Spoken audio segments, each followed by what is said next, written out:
Weddings are supposed to bring people together, but before I even walked down the aisle, I knew something was wrong. It wasn't a last-minute mishap or a missing boutonniere. It was the absence you can feel in your bones, the kind that makes every laugh and every note of music sound just a little off. And then hours later, the truth arrived on my phone. My sister, miles away, on a sunlit Barbados beach, drink in hand, my family gathered behind her smiling as if the day had nothing to do with me. The caption wasn't long, but it didn't have to be. In that moment, the warmth of the day froze into something sharper. I didn't know exactly what I would do yet, but I knew this silence would not be the final word. The music from the organ drifted through the church, soft and deliberate, filling every inch of the high ceiling with sound. My hands trembled slightly as I held the bouquet, the scent of roses and peonies, sweet but almost overwhelming in the stillness. I looked toward the front rows, the section where my family was supposed to be. The seats were empty. The cream-colored bows I had tied onto each chair just 2 days ago swayed faintly when someone passed by. I kept my eyes there longer than I should have, willing them to fill, but they never did. Ethan's hand found mine as Pastor Reynolds began speaking. His palm was warm and steady, a quiet anchor in the middle of the moment. I forced my lips into what I hoped was a smile, focusing on his face, on the promise we were about to make. The guests behind us shifted in their seats, some leaning in to whisper. I knew what they were thinking. Everyone had noticed. The vows came and went in a blur. Ethan's voice was clear, steady, full of conviction. Mine shook just once when I said the words "for better or worse." In the back of my mind, I wondered if worse was already happening. The reception hall glowed with fairy lights strung across the beams. Friends from work laughed near the buffet, children danced to the oldies the DJ played. I kept scanning the door, half expecting my mom or my sister to walk in late carrying some excuse wrapped in a hug. But the door stayed shut, and the empty chairs at the family table were like a dark hole in the middle of the room. Ethan introduced me to his cousin from Atlanta, and I nodded, smiled, even laughed once, but my gaze kept drifting to those chairs. After the cake was cut and the music softened, I slipped away to the coat room. My phone buzzed in my clutch. I pulled it out, already knowing what I would see. There it was. A bright sunlit photo of my sister Lindsay on a beach in Barbados, sunglasses perched on her head, a cocktail in her hand. My uncle and aunt were behind her laughing. The caption read, "Family Detox Trip. Much needed." A little heart emoji sat at the end. For a moment, I just stared at the screen, my stomach tightening. I could hear the faint echo of the DJ announcing the next song, the sound of glasses clinking. My thumb hovered over the screen before I locked it and slid it back into my clutch. My cheeks felt hot. It wasn't anger yet. Just a hollow, twisting space where the rest of my family should have been. Ethan found me by the hallway. "Hey," he said, quietly tilting his head toward the door. "We should go back in. People are looking for you." I nodded and followed him, letting the low hum of chatter wrap around me again. I poured coffee for Mrs. Hollis from next door, helped the caterer pack up the leftovers, and thanked every guest as they left. My smile felt lighter than air, like it might float away if I let go for even a second. When the hall was empty, I gathered my bouquet from the table. The petals were still fresh, soft under my fingers. I carried it to the car, placing it gently on the back seat as if it might shatter. The night air in Raleigh was cool, carrying the faint smell of rain. Back at our townhouse, Ethan unlocked the door and set down the box of gifts. "You okay?" he asked, his voice low. "I'm fine," I said, even though we both knew it wasn't true. He gave me a long look, then kissed my forehead before heading upstairs. I stood in the kitchen, the hum of the refrigerator loud in the silence. I took a seat at the table. The bouquet sat in front of me now, the roses leaning toward one another as if they knew something I didn't. I ran my fingers over the ribbon, tracing the knot I'd tied with my own hands. The clock on the wall ticked steadily. I thought about calling my mother, about asking her why, about telling her how much it hurt. But the image of Lindsay on that beach pushed the idea away. They hadn't just missed my wedding. They had chosen something else, something they thought was better. I rested my hands on the table and let the weight of it all settle in. My eyes burned, but I made a choice in that moment. No tears, not tonight. I sat there until the clock struck midnight, listening to the sound of my own breath, studying the flowers between us like a fragile truce I wasn't sure I wanted to keep. I pushed the chair back and walked into the living room, the glow from the street lamp cutting a pale rectangle across the carpet. My laptop sat on the coffee table where I had left it last night. I pulled it toward me, the familiar weight settling in my lap, and opened the lid. The screen lit up, reflecting in the dark window like a second me staring back. The Wi-Fi connected instantly, and I typed my sister's name into the search bar. Her public profile came up, a slideshow of sun, sand, and laughter. I clicked through each photo, saving them one by one to a new folder. Carlisle Bay stretched out behind her in one shot, my uncle's sunburned shoulders in another. The captions were light and breezy, but the comments were worse. People from back home congratulated them on taking a break from the drama. One even wrote, "Glad you skipped that mess." I took screenshots of everything, making sure the dates and usernames were clear. It felt mechanical at first, like I was doing some tedious work project, but the rhythm of it steadied me. Every click, every save was a piece of the night I was reclaiming. I opened their short video clips next. A slow pan of their resort room. Glasses of rum punch clinking. My mother laughing at something Lindsay said off camera. My stomach tightened, but my hands didn't stop moving. Once I had every image and video backed up, I pulled out my phone and scrolled to Carla's number. She had managed the event space at Blackwood Hall where our reception was held. It rang twice before her warm, slightly raspy voice came through. "Naomi, honey, I was just thinking about you." I kept my tone even. "I need a copy of all the correspondence between you and me for the booking and any changes logged in the last month."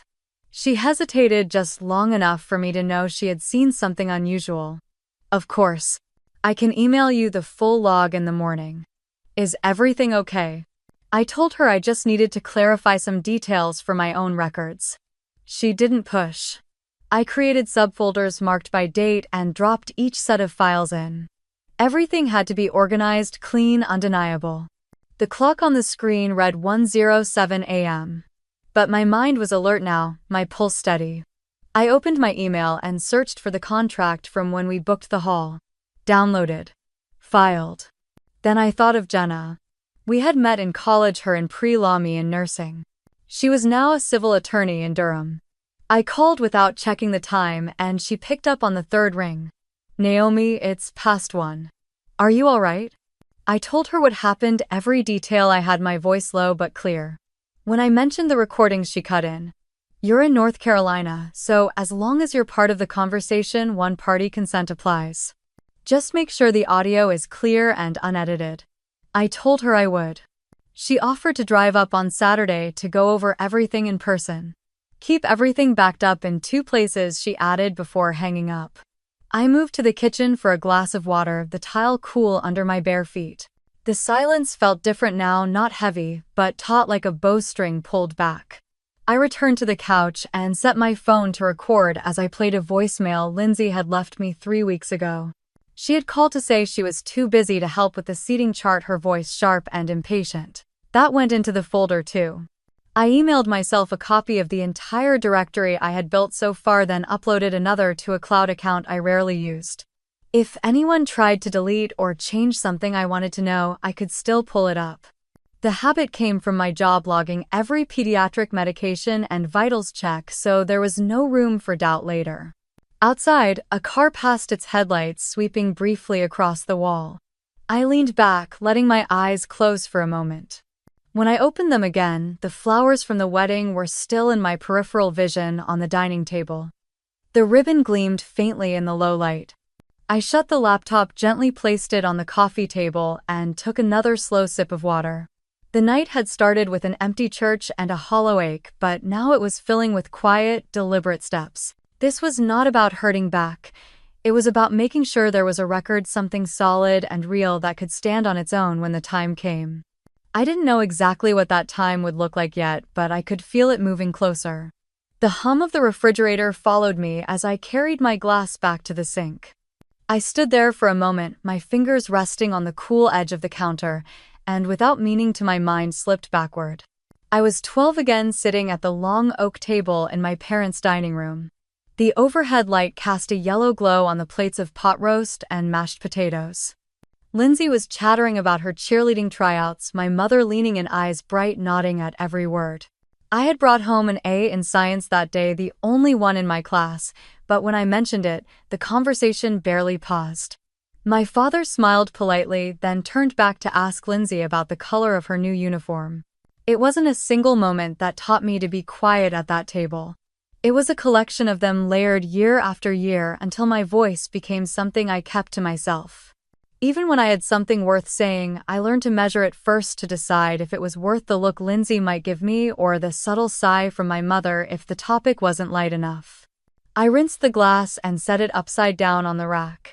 Ethan's footsteps padded softly down the stairs. He appeared in the doorway, hair tousled, eyes still heavy with sleep. "Couldn't rest?" he asked. "Not really." He leaned against the frame, watching me. "You should call her," he said. "Ask her why they weren't there." His voice was gentle, but the words landed heavy. I knew what would happen if I called. Still, part of me needed to hear it for myself. I took my phone from the counter and scrolled to Mom. My thumb hovered over the call button for a moment before I pressed it. It rang twice. Her voice came on warm but guarded. "Naomi, hi." I could hear the faint sound of the ocean in the background. I asked if she was still in Barbados. There was a pause, then a soft, "Yes, we're flying back tomorrow." I waited, hoping she might offer something more, an explanation, anything. Instead, she said it had been a stressful few months and everyone needed a change of scenery. I told her I had noticed they hadn't come to the wedding. She sighed. "Naomi, your sister, felt it would be better for everyone to avoid unnecessary drama." Her words were smooth, practiced, like she'd repeated them to herself before answering. My chest tightened. Drama. That was what she called it. I asked what exactly she meant. She changed the subject, asked if I had eaten, if Ethan was doing well. It was the same maneuver she had used my entire life when a conversation edged into territory she didn't want to explore. I let her talk for another minute, my responses clipped. When we hung up, I stared at the phone in my hand, the echo of her voice still in my ears. The call hadn't given me clarity. It had confirmed something I had known for years. If the truth threatened the image of harmony, she would choose the image. Ethan stepped closer, his hand brushing my shoulder. "How was it?" I shook my head. "Same as always." He looked at me for a long moment, then said, "You can't keep expecting them to be who you want them to be." His words weren't unkind, but they were sharp in their honesty. I nodded, not trusting myself to speak. I went back to the living room and opened the laptop again. The folders were still neatly arranged on the screen, a quiet reminder that there was work I could do. I added a new document and titled it Notes. In it, I wrote down the call with my mother word for word as best I could remember. I wrote about the pause before she answered my question, the way her tone softened when she changed the subject. I didn't stop until the details were anchored in black and white. When I finished, I sat back and let the silence stretch. I realized I felt different than I had earlier. The ache was still there, but it had a shape now. I could see it clearly, name it. And if I could name it, I could decide what to do with it. No more waiting for them to hand me an apology wrapped in the right words. No more adjusting my voice to fit the conversation. From this point on, everything would be built on what I could prove, on what was real. If they wanted to hide behind polite phrases and half-truths, that was their choice. Mine would be to hold on to the facts until they had no place left to run from them. I closed the document and saved it in the same folder as the rest. The cursor blinked in the empty search bar at the top of my browser. I knew exactly whose name I was going to type next. I typed Carla's name and opened our last email thread. Her reply from that morning was waiting in my inbox, the subject line reading "Log you requested." I clicked and a PDF opened across the screen. The document listed every incoming and outgoing email between my address and Blackwood Hall for the past 3 months. Dates, times, subject lines, and the IP addresses used. Halfway down the page, one entry caught my attention. The sender field looked like my email at first glance, but my eyes narrowed as I read it again. The domain name had an extra letter tucked in the middle, just enough to pass unnoticed unless you were looking for it. The message had been sent to Carla 2 weeks before the wedding with the subject "Request to cancel reserved rooms." I scrolled to the message body. It read as if I had written it, citing personal reasons for calling off the guest accommodations and asking the venue to confirm the cancellation. A slow heat rose in my chest, not the kind that makes you lash out, but the kind that sharpens everything. Someone had gone out of their way to mimic my address to send something that could unravel months of planning. I saved the PDF and printed a copy, sliding the pages into a manila folder on the coffee table. This wasn't a mistake, it was a move. I heard Ethan in the kitchen making coffee. When he walked in with 2 mugs, I turned the screen toward him. "Look at this." He leaned down, eyes scanning the email. "That's not your address," he said quietly. "No, it's not. Do you know anyone who could trace where it came from?" He hesitated for a moment. "Marcus could. He's good with this stuff." I texted Marcus and he called back within minutes. He worked from home as a systems analyst, which meant he had the tools to find things most people wouldn't know where to start. I forwarded the email log to him, and while he worked, Ethan and I sat in silence, the only sound the ticking of the clock. 20 minutes later, Marcus called again. The email had been sent from a public Wi-Fi network at a coffee shop downtown 3 blocks from where my sister lived. He couldn't say definitively who was behind it, but the timestamp put it on a Tuesday morning, right when she would normally be off work. I thanked him, wrote the details down in my notebook, and added his call to the growing list of documentation. I thought about that coffee shop. The smell of roasted beans, the long wooden tables. I had met Lindsay there a few times in the past, usually when she wanted to catch up in a neutral setting. I could almost picture her sitting at one of those tables, typing my name into a fake account, pressing send with that little half smile she got when she thought she was clever. But picturing it and proving it were 2 different things. I closed the folder and sat back, forcing my shoulders to relax. This was exactly the kind of thing that could pull me into an argument I wasn't ready to have. If I confronted her now, she would deny it, twist the conversation until I was defending myself for accusing her. Number. Not yet. Instead, I opened a new spreadsheet. The first column was labeled date, the second description, the third evidence. I entered the email log as the first row, attaching the PDF to the file on my desktop. The act of organizing it, of putting it in its place, felt like laying a brick in something solid. Ethan sat across from me, his mug cradled in his hands. "You're being calm about this," he said. I met his eyes. "I have to be. If I lose my head now, she wins." He didn't argue. By late afternoon, the light through the window had turned amber. Carla called to check in, her voice cautious. I assured her the contract was still valid and nothing further needed to be canceled. She sounded relieved, though I could hear the unasked questions in her tone. I didn't offer answers. After we hung up, I went for a walk around the block. The air smelled faintly of cut grass, and the rhythm of my steps helped clear the static from my mind. This wasn't just about one fake email or even the empty seats at my wedding. It was about a pattern that had been playing out for years, one I had allowed to keep running because I thought family was supposed to be untouchable. But if family could do this, they were not above the truth.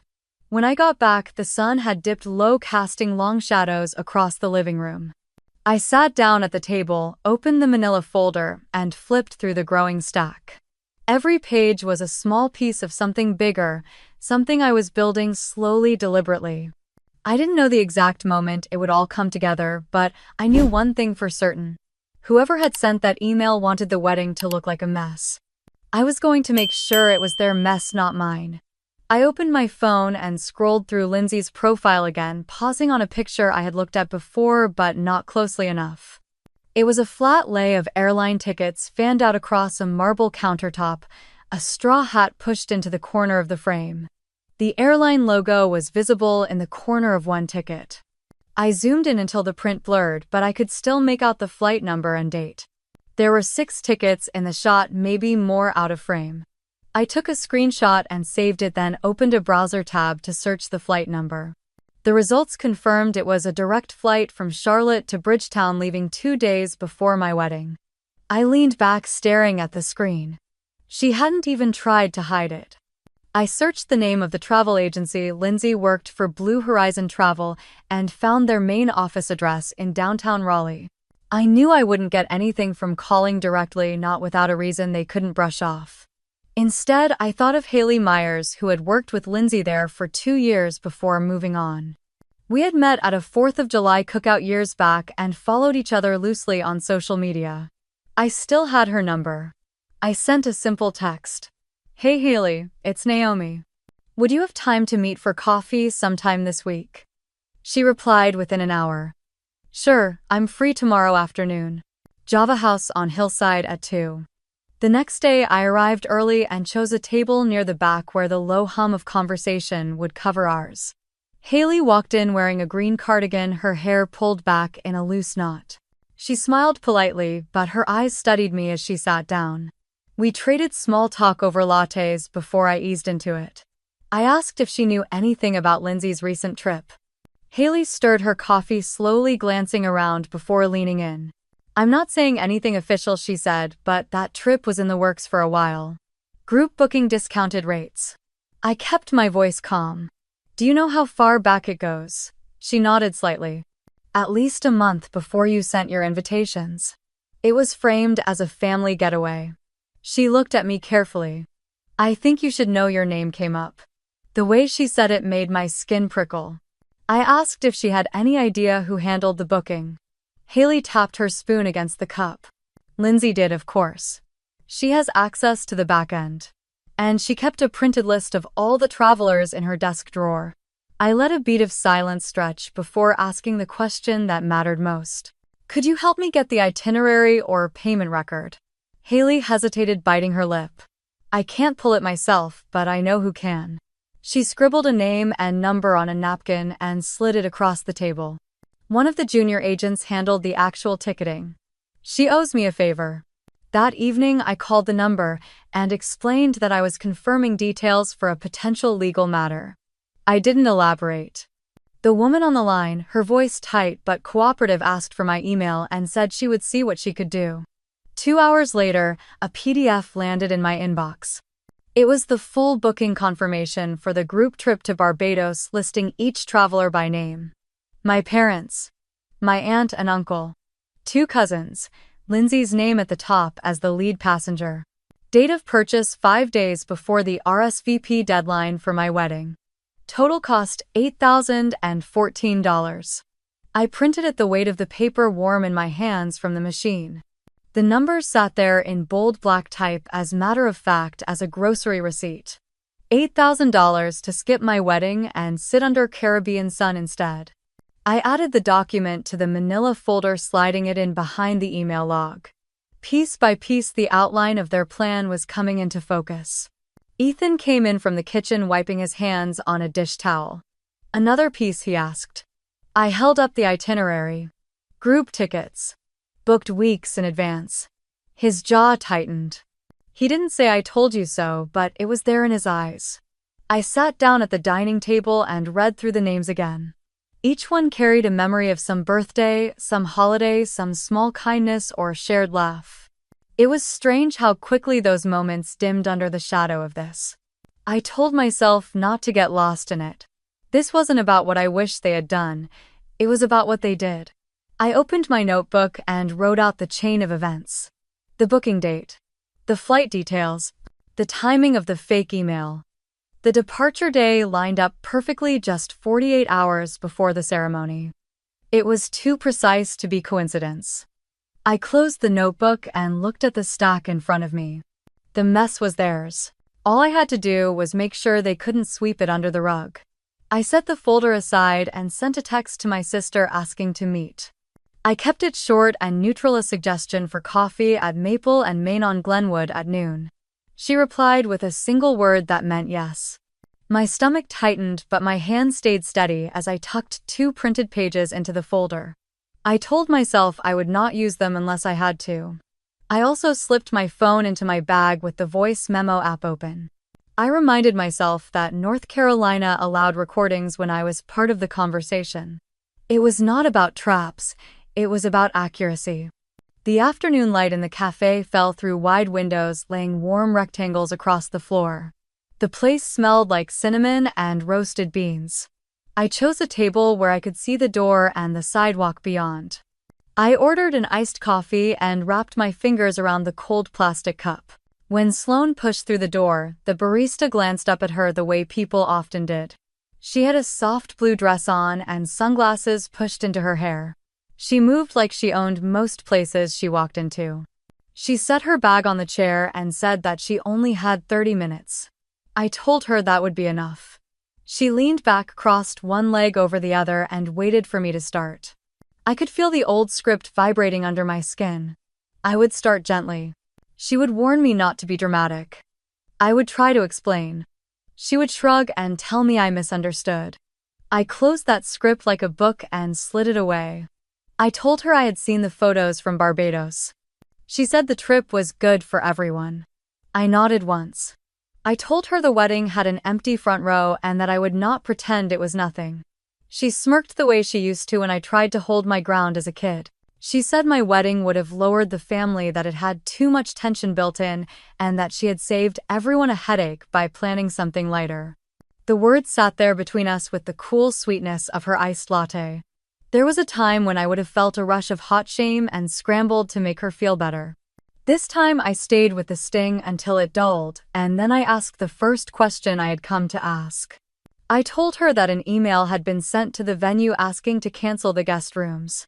I said the email looked like mine but was not mine, and I asked if she knew anything about it.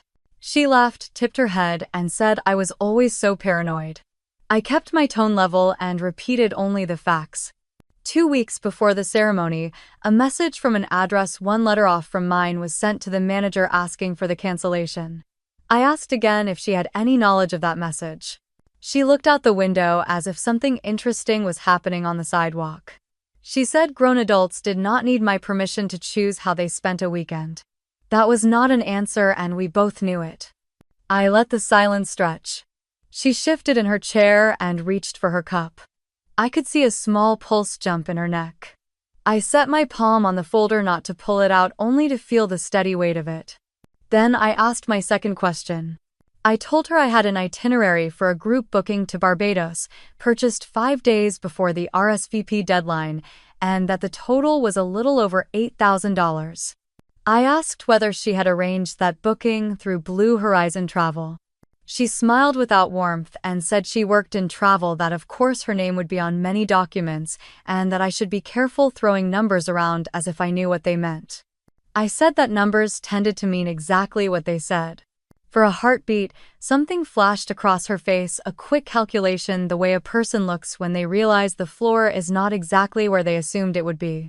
She began to talk faster, saying the family had needed a reset, that my attitude since the engagement had been suffocating, that no one wanted to spend a Saturday trapped in awkwardness. She said our mother felt she had to choose between daughters and that I had made that impossible. She said that Ethan was a decent guy but that he let me control everything. I felt the old ache try to push its way up, the one that told me I was always too much or not enough, that if I just softened a little more everyone would stay.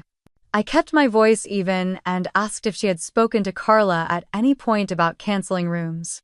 She waved a hand and said that vendors got confused all the time, that sometimes they did things on their own to protect themselves, that none of this was personal.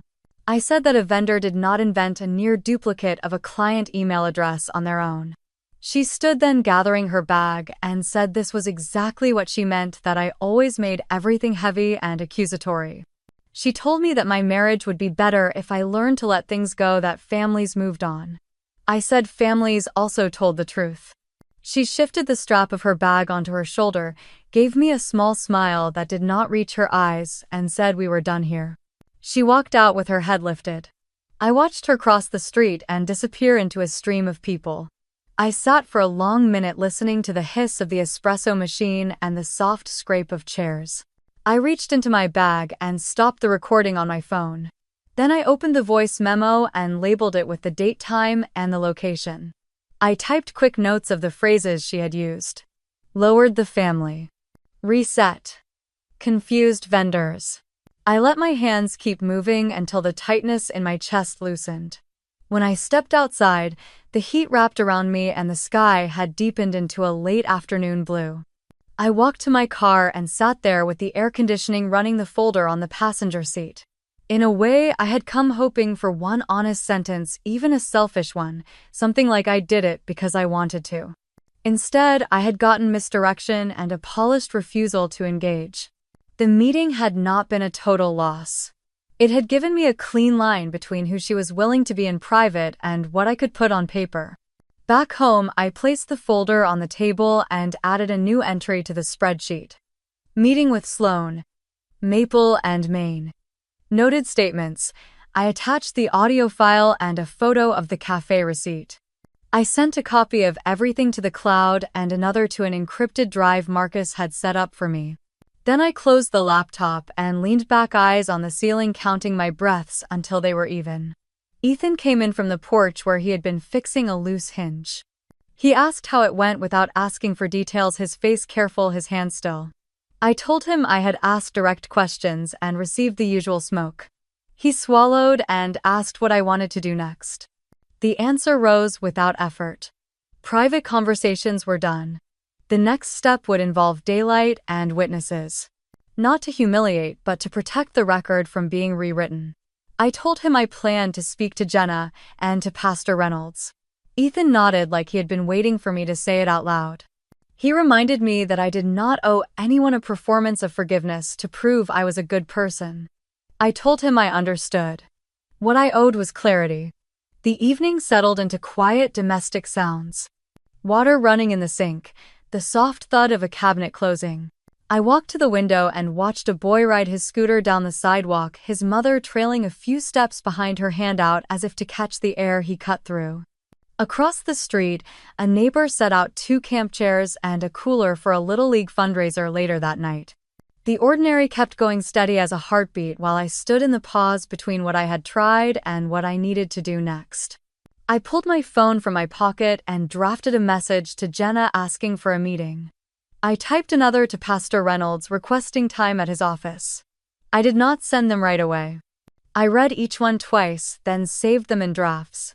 I would send them in the morning when the sun was up and the day felt new. I wanted to sleep knowing the decision was already made.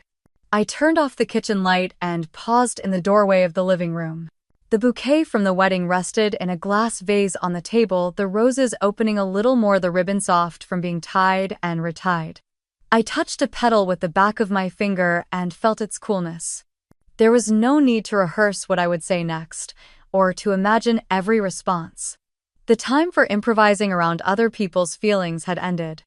I would move forward with what I could prove and with people who respected proof. Upstairs, Ethan was already in bed, the room lit only by the small lamp on my side. I slipped in beside him and listened to the quiet of the house. Somewhere in the distance, a train sounded low and steady.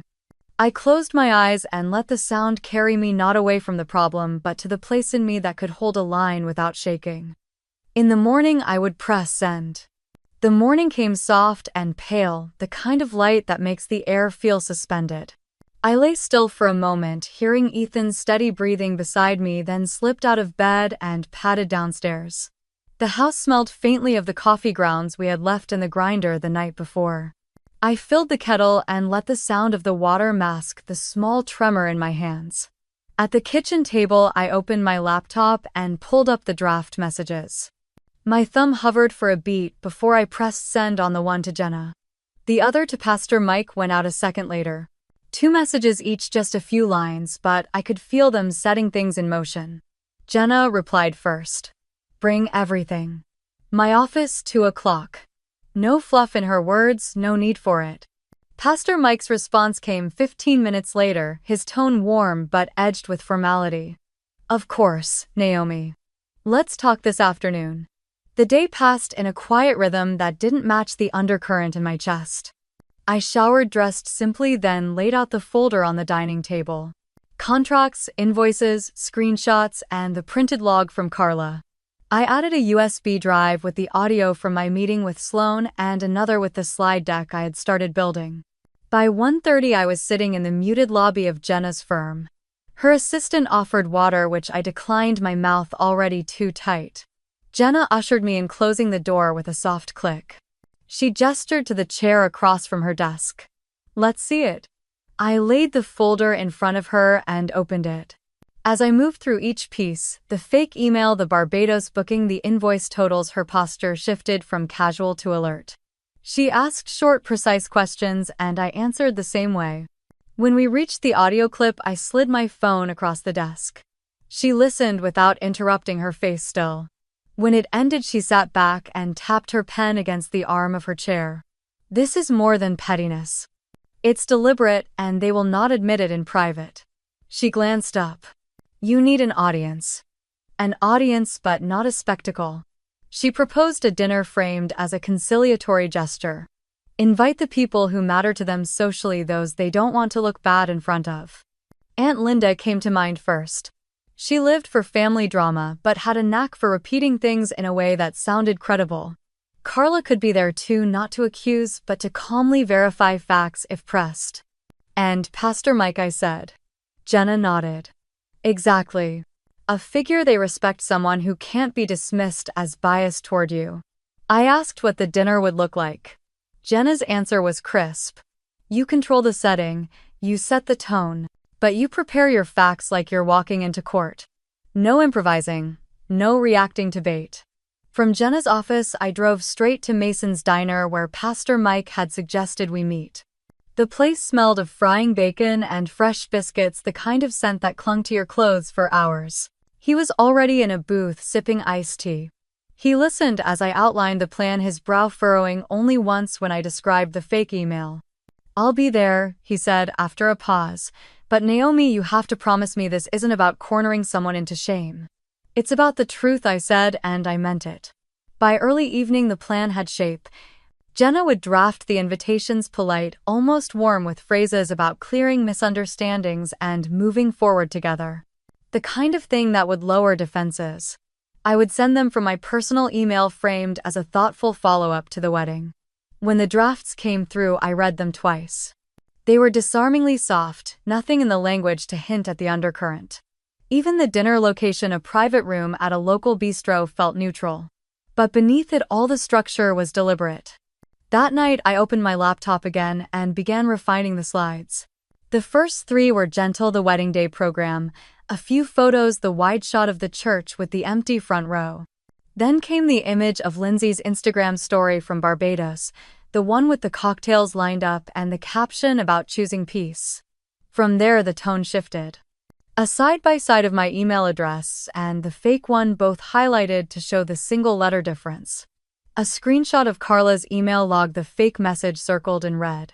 The Barbados booking invoice with the $8,000 total framed in a soft gold box, so it would draw the eye without looking aggressive. Finally, the audio clip. I trimmed it to the 20 seconds that mattered most: my calm question, her laugh, the number. When I played it back through my laptop speakers, the sound was crisp, undeniable.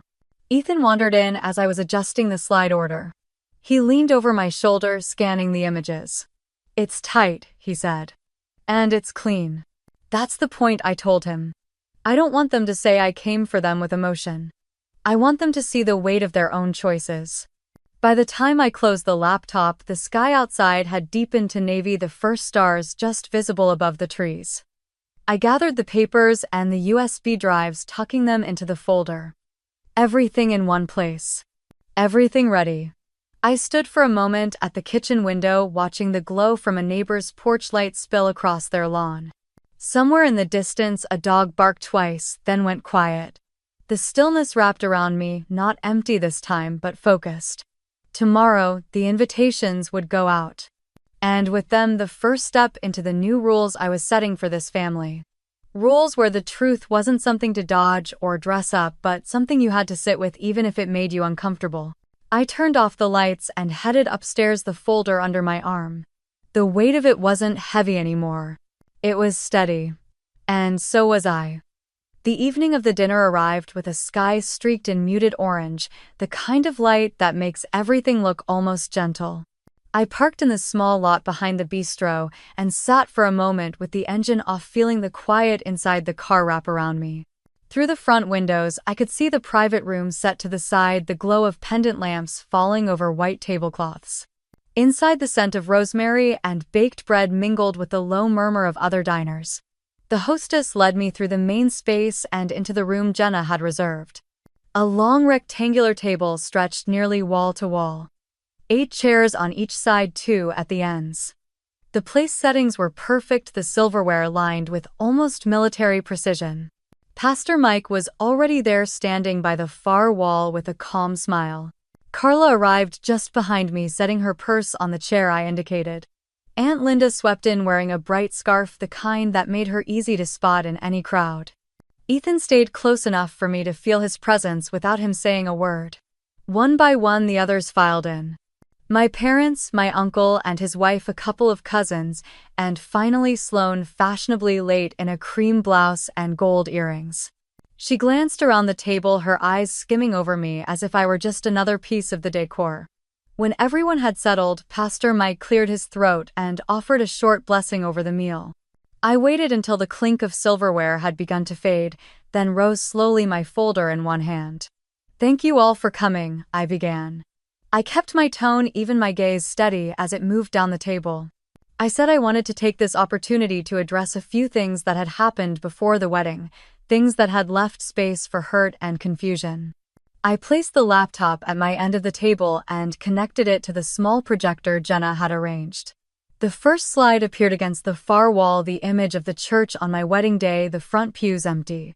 This was the view as Ethan and I exchanged vows, I said.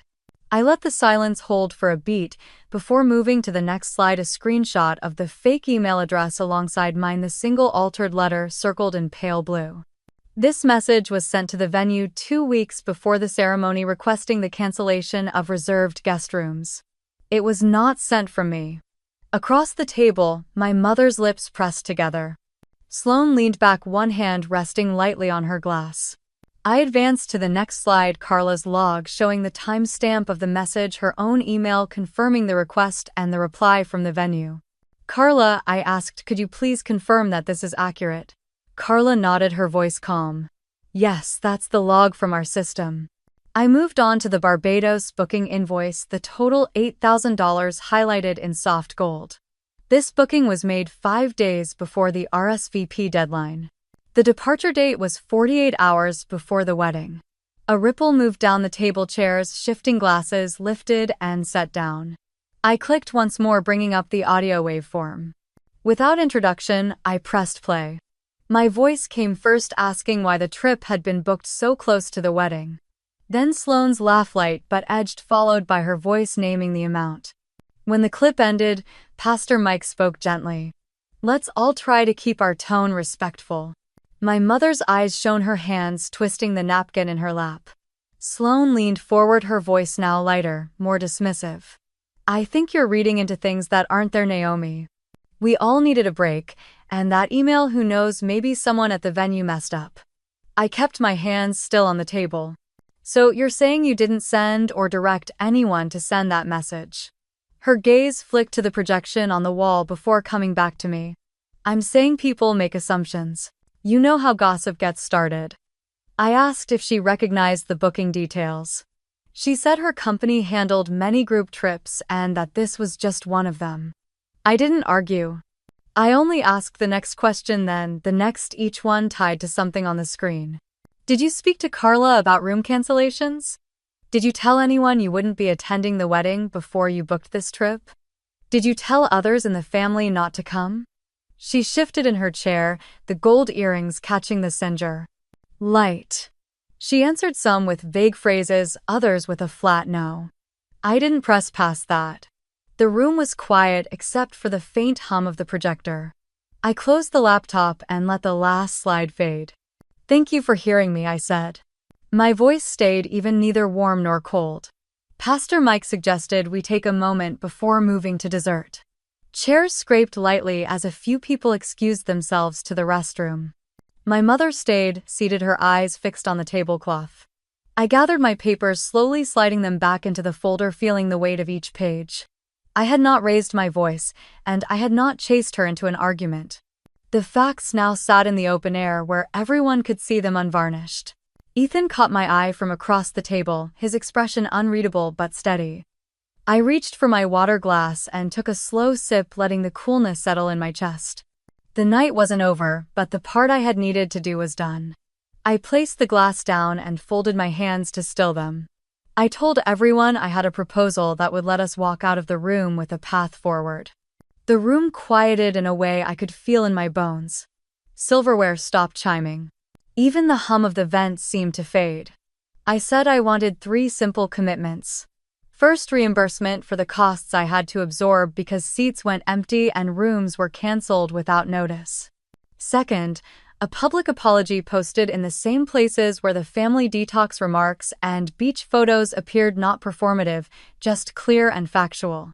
Third, a written promise that there would be no more interference with my contracts or events, not with vendors, not with venues, not with employers or community groups. The words hung there for a count of 5. Sloane leaned back and set one elbow on the chair like she was settling into a show. She said this sounded like an attempt to buy closure. She said families do not invoice each other. She said social media is not a court. I told her I agreed social media is not a court. That was why we were here in person and why I had kept my voice low and my receipts organized. I said this was not about punishing anyone. This was about repairing something that could not be repaired with silence. She laughed softly and asked what costs I thought I could possibly prove. I opened the folder and slid a single page to the center of the table where anyone who wanted to could read. Vendor minimums met out of pocket because headcount dropped at the last minute. Additional staff hours to reset a seating plan the morning of. Room blocks partially forfeited because the cancellation request sowed confusion. I saw Carla give a small nod without looking at me. Aunt Linda adjusted the bright scarf at her neck and spoke before Sloane could. She said the list looked reasonable. She said she had hosted enough showers and anniversaries to know how fast fees appear when plans change. She said if we were going to talk about family, then family should not cause a young couple to shoulder costs for choices the family made. Sloane turned to her like a cat spotting a sparrow. She said people had the right to choose where to be and that my problem was that I took everything personally. She said I could have made the wedding lighter if I had wanted them there. Then she turned back to me and said she would consider reimbursement if I agreed to a few things first. Her list came out smooth and fast. She wanted me to post a note that said no one had acted with intent to harm me. She wanted me to agree in writing not to discuss this night with anyone outside the table. She wanted the apology to mention the word misunderstanding and to be removed after a week so it would not affect her professional image. She wanted me to cover change fees for one of our cousins who had almost come but decided not to. She wanted me to acknowledge in a separate note that my tone had contributed to a feeling of tension in the family. I let the edges of the paper press a shallow line into my fingertips while I counted to 3. Then I said no to each condition in the same steady voice I had used all evening. I said a repair built on denial would not hold. I said a promise not to interfere in my life was not something that needed to be hidden. I said accountability does not expire in 7 days. Carla cleared her throat and spoke to the middle of the table. She said that mixing vendors into family dynamics is always messy. She said the email from the fake address did not come from the venue and that no venue clerk in North Carolina sends near matched addresses on behalf of clients. She said whoever did that wanted a paper trail that would look like mine if anyone glanced quickly. She did not look at Sloane when she said it. She looked down at her hands and kept her tone even. My mother rested her fingers over the napkin that had become a small wrung-out knot. She said this had gone far enough. She said she hated to see her girls like this. She said maybe we should all agree that people make mistakes and that love covers them. The words came out like something she had practiced alone in a mirror. My father stared at the water glass in front of him and did not speak. I said love does not erase harm. It tells the truth about it and then chooses what to do next. I said I had offered a way to do that without raising voices, without dragging this into places none of us wanted it to go. Sloane lifted her chin and tried a different tactic. She said she would write an apology if I admitted that Ethan had pressured me to hold this dinner. She said she would reimburse if we called the sum a gift to avoid the word damages. She said we could put the promise not to interfere into a family group text that everyone could react to with a heart. Ethan spoke for the first time, his voice low and steady in a way that made several heads turn. He said he had not pressured me to do anything. He said I did not need his permission to ask for what was fair. He said we had not asked anyone at this table for approval to get married, and we were not asking for it now. He said we were offering a choice: repair with clarity or keep carrying this into every holiday that follows. The room went quiet in that heavy way you can feel in your ribs. Pastor Mike set his hands flat on the table and reminded everyone that the purpose of a table is to make space for truth.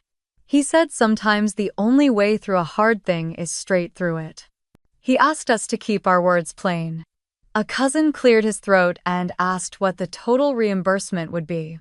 I named a number rounded down and explained each piece with one short sentence. Food and beverage minimum met with last-minute drop. Staff overtime for recharting seating. Partial forfeiture on the room block due to confusion caused by the cancellation request. Printing for replacement place cards and program inserts. I said I had copies of invoices for all of it and would send them to anyone who wanted to see. Sloane rolled her shoulders and said the number was ridiculous. Carla said vendors do not refund because guests decide to be on a beach. Aunt Linda said the number was conservative and that she would have expected it to be higher. A cousin who had spent the week in Barbados coughed into his napkin and studied the salt shaker like it held the meaning of life. I said the apology did not need to be long. 3 sentences would do. I said it needed to appear in the same places as the trip photos and captions that implied I was dramatic or toxic. I said it needed to stay up and not be edited down to a vague nothing. I said the promise not to interfere had to be in writing and had to include vendors and institutions. Sloane pushed her chair back a little harder than she meant to the legs scraping the wood. She said she would not let me smear the family in public. She said if I wanted to send invoices, she would forward them to a lawyer and we could see what anyone thought about my theatrics. She said she was not scared of receipts. I told her I was not asking her to be scared. I was asking her to be honest. I said I did not care whether the apology came from her alone or from any family member who had participated. I said I did not need the words "I am sorry" if the phrase stuck in her throat. I said I needed an acknowledgement of cause and effect and a promise about the future. Aunt Linda leaned forward, elbows on the table, eyes soft but clear. She said sometimes we confuse pride with self-respect.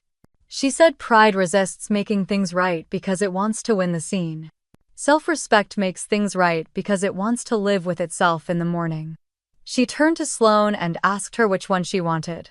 Sloane muttered that everyone was ganging up on her. She said if I wanted to start tallying every slight from childhood, we could be here all night. I let that pass without a bite. The old script itched at the back of my throat and then faded when I did not speak it. Ethan rested his forearms on the table and looked at my parents. He said he respected them and always would. He said he would never ask them to pick sides. He said he would ask them to stop pretending that silence is neutral. He said silence protects the person most comfortable with it. Pastor Mike suggested we take a short pause. He stood and walked to the door to signal the server. Coffee, tea, small plates for dessert. The bustle of cups and saucers gave everyone a way to breathe without admitting they needed to. When the server left, I said I would send a simple written agreement by morning. I said it would list the reimbursement amount and the dates by which payments could be made. I said it would include the apology text, 3 sentences tucked into a single paragraph and a line for a digital signature. I said it would include the promise not to interfere drafted in plain English. I said it would not include shame. Sloane stared at the table as if she could find a trapdoor in the wood grain. Then she lifted her eyes and said she would not sign anything tonight. I told her no one had asked her to sign tonight. I told her she would receive it tomorrow and she could choose then. I told her whatever she chose would also be a kind of statement. My mother dabbed at the corners of her eyes with the edge of the napkin. She whispered that she wanted us to be okay. I told her I wanted that too. I said this was the way I knew to get there. The room settled into a fragile quiet while coffee cooled in small white cups. I stacked my papers, slid them into the folder, and clicked the laptop closed. The air felt different than it had at the start of the night. Not lighter, but cleaner, like dust had been shaken from a rug and was still drifting down in the beam of a lamp. Ethan stood and pulled my chair back for me. Pastor Mike thanked the room for their time and asked everyone to drive home carefully. I glanced once at my mother, then at my father, then let my eyes pass over the faces of cousins who suddenly found their phones interesting. I did not look at Sloane again. Outside, the air held the kind of quiet that comes after rain, even though the sky had not opened. Ethan unlocked the car and opened my door. Inside, the engine hummed and the dashboard clock glowed a soft blue. I rested the folder on my lap and laid my hand over it, as if it were something that could take a pulse. We sat there a moment longer than we needed to, not speaking, letting the stillness settle around us. Then, Ethan shifted into drive, and the tires rolled forward and the bistro lights slid away in the rearview mirror like a stage going dark after a long scene. Sunday afternoon light spilled through the windshield as we turned into the church lot, the brick building steady and familiar against a blue North Carolina sky. Pastor Mike had asked us to meet in the small conference room off the fellowship hall, the one with the framed photos of youth mission trips lining the corridor. I carried the same manila folder I had been carrying for days. It felt less like armor now and more like a simple tool. Jenna arrived right on time, a slim binder tucked under her arm and a calm on her face that I had come to trust. She greeted Pastor Mike with a polite nod, and then looked to me, quiet confirmation passing between us. My parents were already seated at the long table, my mother smoothing the edge of a paper cup, my father staring at the wood grain as if it might give him instructions. Sloane came in last with her keys in hand and sunglasses still perched on her head as if she might bolt if the air shifted the wrong way. Pastor Mike opened with a brief prayer for wisdom and a reminder that the point of a table is to hear one another. He set a small kitchen timer at the center, saying we would keep our shares short and focused so no one drowned in speeches. Then he gestured to Jenna. She slid the binder onto the table and clicked a pen. I have drafted a simple agreement, she said, each section in plain language. She passed copies around, pages clipped with blue tabs. The headings were clean and spare. The first section, Jenna said, is reimbursement. It listed the total we had discussed at the bistro with a breakdown line by line. Venue minimum, offset seating, reset labor, room block forfeiture, reprint expenses. The payment schedule ran in 2 parts, half due in 30 days, half due in 90. The method was flexible check or electronic transfer, with receipts going to me and a courtesy copy to the church office for record only, no public posting. If someone preferred to contribute a portion, the agreement allowed that as well, with a simple table to record who paid what. Sloane's chin tilted, but she didn't speak. My mother's eyes tracked each line as if she were memorizing them. The second section, Jenna continued, is the apology text. She read it once, steady and even. We regret a series of misunderstandings that impacted Naomi and Ethan's wedding plans and caused avoidable costs and hurt.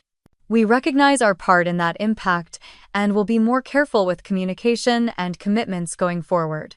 We wish Naomi and Ethan well in their marriage. The posting locations were clearly listed, the same accounts and pages where the beach photos and captions had appeared, with a posting window of 7 days from signing and a duration of 60 days before archiving. No edits once posted, no comments turned off, just a statement allowed to stand. Sloane shifted. Misunderstandings is acceptable, she said quickly, her voice a touch too bright. Anything stronger is not. Jenna nodded, unfazed. Misunderstandings is the term Naomi agreed to, provided the actions outlined are completed on time. She turned a tab.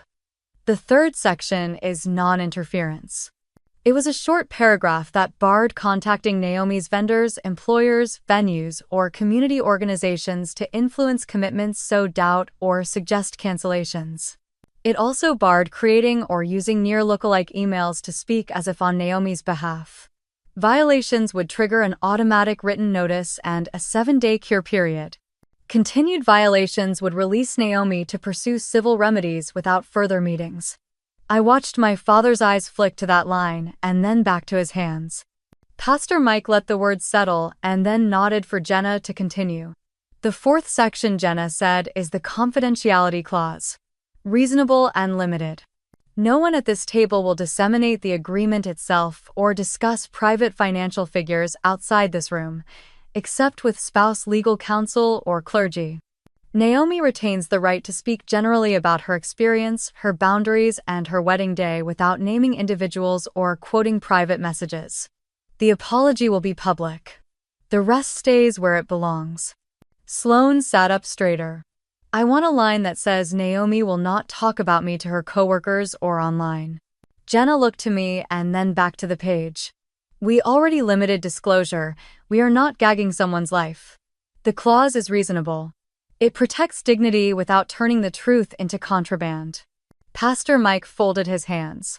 Sloane, he said gently, you will have to choose whether protecting your image is worth refusing reasonable steps toward repair. This language gives everyone enough cloth to keep warm without hiding the facts. There was a fifth section brief titled Implementation.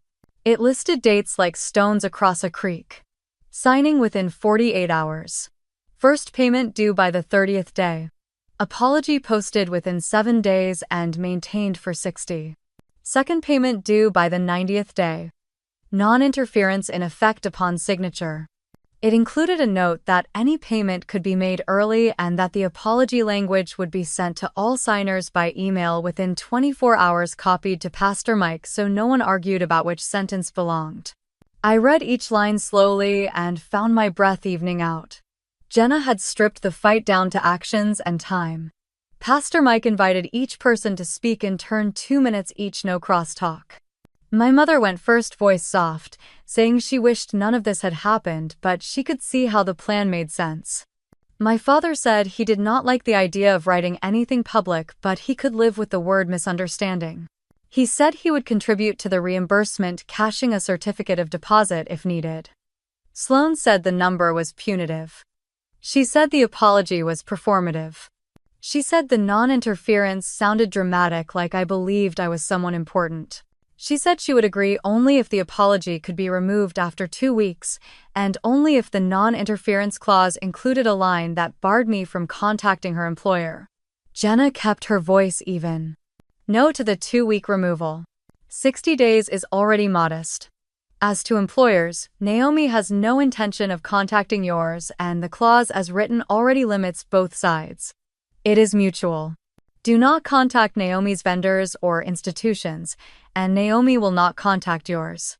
If you want that mutuality spelled out, we can add one sentence. I nodded once. Mutual is fine. Pastor Mike wrote it down in a neat hand. He looked to me. Naomi, are you willing to keep the word misunderstanding instead of deceit? Yes, I said.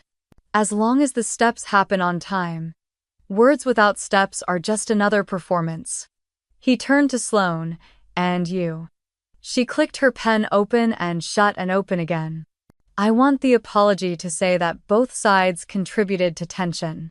Jenna shook her head slightly. The text we propose already acknowledges a shared harm.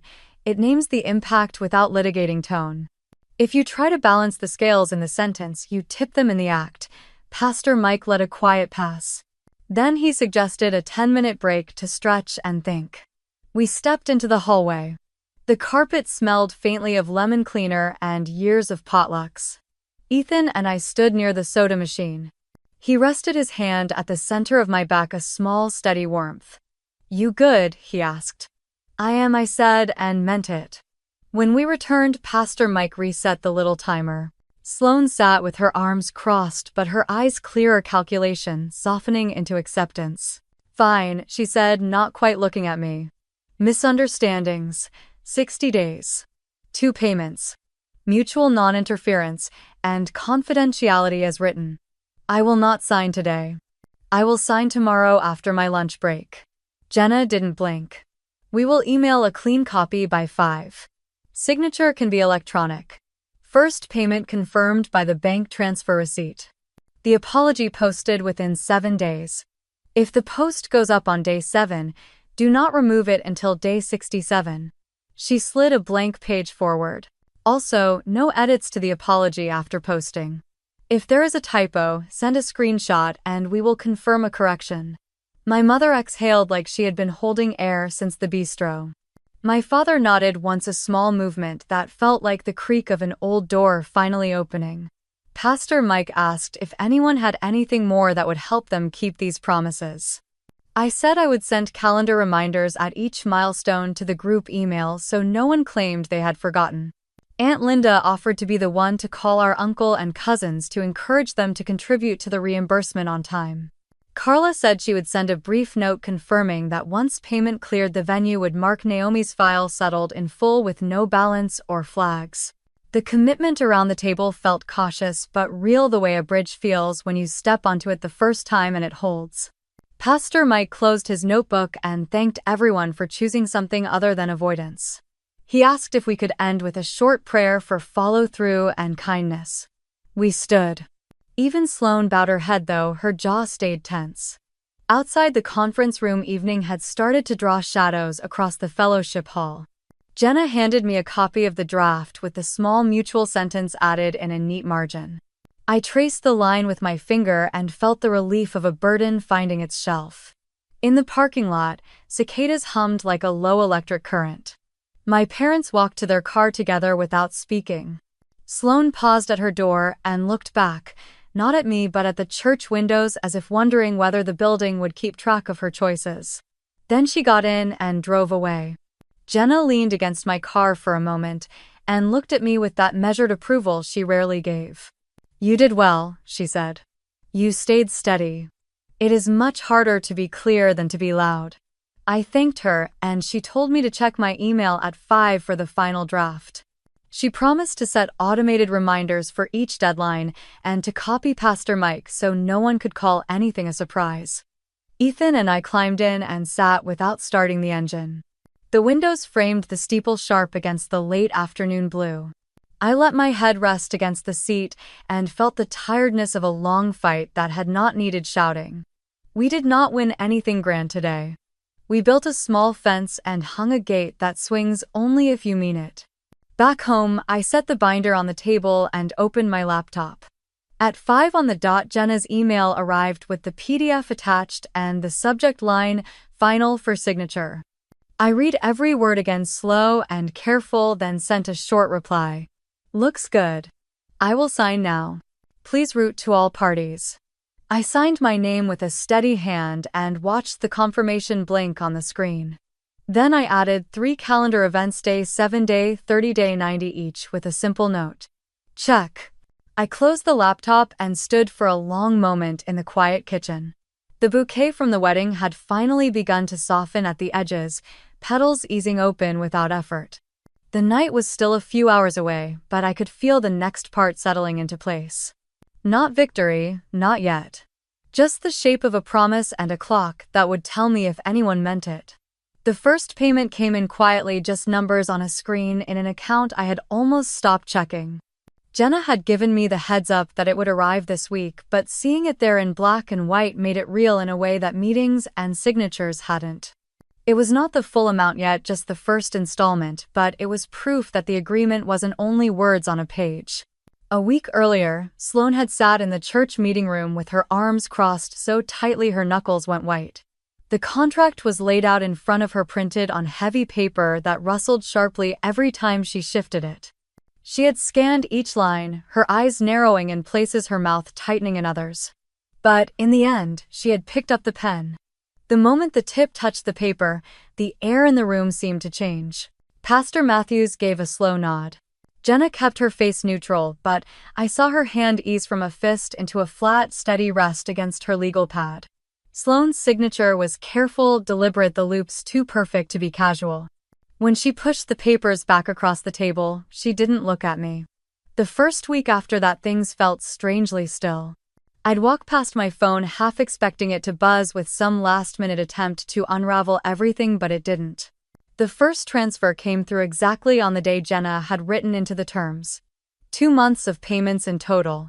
The public apology would come next, the one Pastor Matthews and Jenna had worked on together, massaging each sentence until it was soft enough for Sloane's pride but still sharp enough to count as truth. When the post finally appeared, it was on the same page where the original damage had started. The headline was polite to the point of blandness, a clarification regarding recent events, but the body of it I could tell had been crafted line by line to close the loop. It mentioned a misunderstanding, yes, but also acknowledged the harm done and outlined steps being taken to make things right. My name was there and the words were hers, but the bones were ours. I read it 3 times before closing my laptop. It wasn't satisfaction I felt exactly. More like the faint, unfamiliar relief of a door clicking shut behind you in a drafty house. A few evenings later, I found myself standing in my mother's kitchen. The smell of chamomile tea filled the air, and the low hum of the fridge was the only sound between us for a while. She had invited me for dinner, but I knew we wouldn't get far without talking about the boundary I'd been carrying in my head for weeks. When I finally said it, visits and calls welcome as long as respect was part of the deal, her eyes flickered with something I couldn't quite read. Hurt maybe. Or surprised that I was saying it aloud instead of swallowing it like I used to. She didn't argue. She just nodded slowly as if testing the shape of the new rule in her mind. I want to see you, she said softly, but I don't want to make things worse. Then this will help. I answered, my voice steadier than I expected. We finished our tea talking about smaller things, her neighbor's new dog, a recipe she wanted me to try, while the unsaid things sat quietly between us, less jagged than before. By the time I left, the sun had dipped low enough to turn the streetlights gold. I walked to my car feeling both lighter and oddly aware of the scar I'd just touched. It didn't ache the way it once did, but it was still there, a thin reminder of where the wound had been. That night, Ethan showed up at my place with 2 paper bags that smelled of takeout and the faint trace of lemon from the hand soap at his shop. We sat at the counter eating noodles straight from the cartons, the way we had the first night I told him the whole mess from the beginning. When we were down to the last bites, he set his fork aside. "You've been carrying this weight for so long," he said. "I think we should put a little distance between you and all of it, even just for a weekend." I raised an eyebrow. "Distance like a hike, or distance like you're trying to get me on a plane?" "Drive," he said, quickly grinning. "A couple of hours. There's this place near the lake.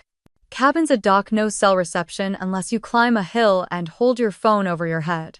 I laughed, picturing him doing exactly that. "And the point is to, what? Stare at water and eat bad coffee cake from the lodge." "Exactly.